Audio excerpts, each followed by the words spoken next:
It's been 2 weeks since this whole thing started. It all started with a tanker accident. It was all over the news. Everyone thought it was just another oil spill. There were plenty of volunteers, plenty of people wanting to help the poor defenseless animals, plenty of victims. Within hours of the tanker accident, it started happening. The animals had gone crazy. They were scratching and biting the cleanup volunteers. They said that it was an adverse effect to whatever was in that tanker. Rescue workers were still trying to get the crew out of the ship. They could hear screaming inside, screams to open the doors. But that's when it all went to hell. As soon as they cut the door out, there were 6 minutes of broadcast before it went silent. 6 minutes of screaming and agony. The ship crew attacked the rescue workers like rabid baboons, breaking bones and tearing flesh. The people on the shore weren't faring any better. Those that had been attacked by animals were attacking everyone else. It was worse than any war zone report. It was sheer brutality. And yet the broadcast still went on for 6 minutes. 6 minutes, and then blank faces. Nobody could explain what was happening. They tried to continue with regular news, the economy, the weather, a cute human interest story. But they couldn't. They couldn't make us unsee what we saw. I tried to continue with my regular existence, but every time I switched on the news or walked by a newsstand, it was there. This big mystery. They had some explanations, some kind of infection, brain parasite, but it didn't matter. It wasn't an infection we were afraid of. It was them. 4 days after the initial report, a state of emergency was raised, and yet we'd all seen this before. Every zombie movie ever. People didn't know who to trust. People were stockpiling food and weapons. Some tried to flee, but it seems every zombie movie was right. They didn't make it. 3 days later, they arrived in my town. I expected moans, shuffling corpses, dismemberment, but that's where the movies lied. They ran through the streets, screaming. I remember running to my front door as fast as I could, locking, barricading, doing anything to make sure it would stay shut. And then I headed for the window. I was on the second story, and I could see the carnage. They were unstoppable. They were aware.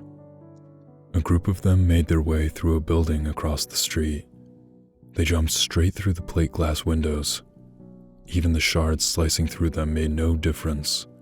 They just kept coming. My barricade wasn't going to hold.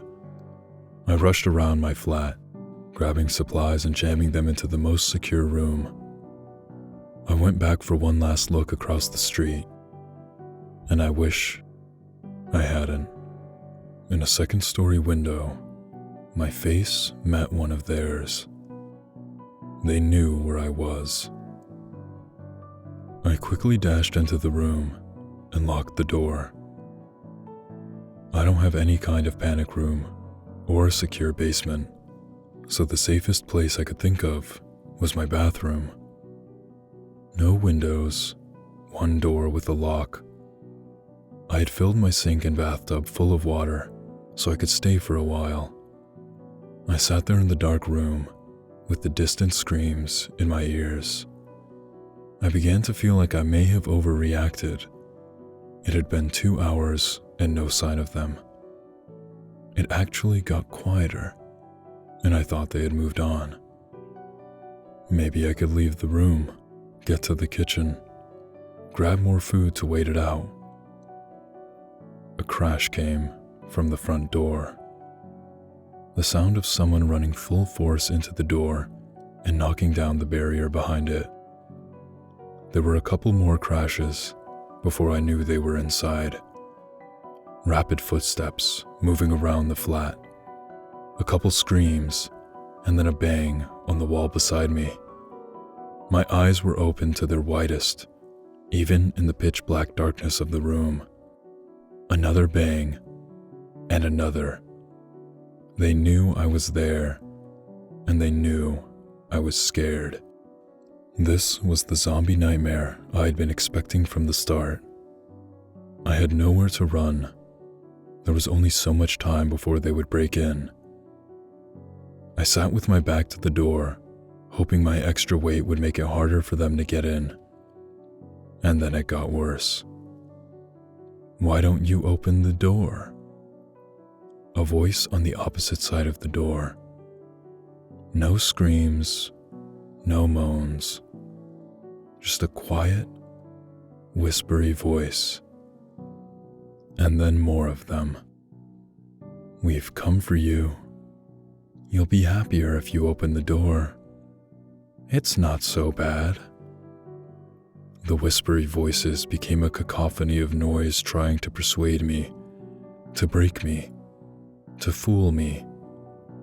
I had heard that the moaning of zombies would drive people insane, but this was worse. A siren call. I sat in the darkness and hoped and prayed that they'd get bored. But they don't get bored, and they don't leave. I managed to use the mirror to peek under the door, only to be greeted by horrible, unblinking eyes, blood-smeared faces, screams, and more horrible whispers. That was 2 days ago. I don't know what to do anymore. Maybe it won't be so bad.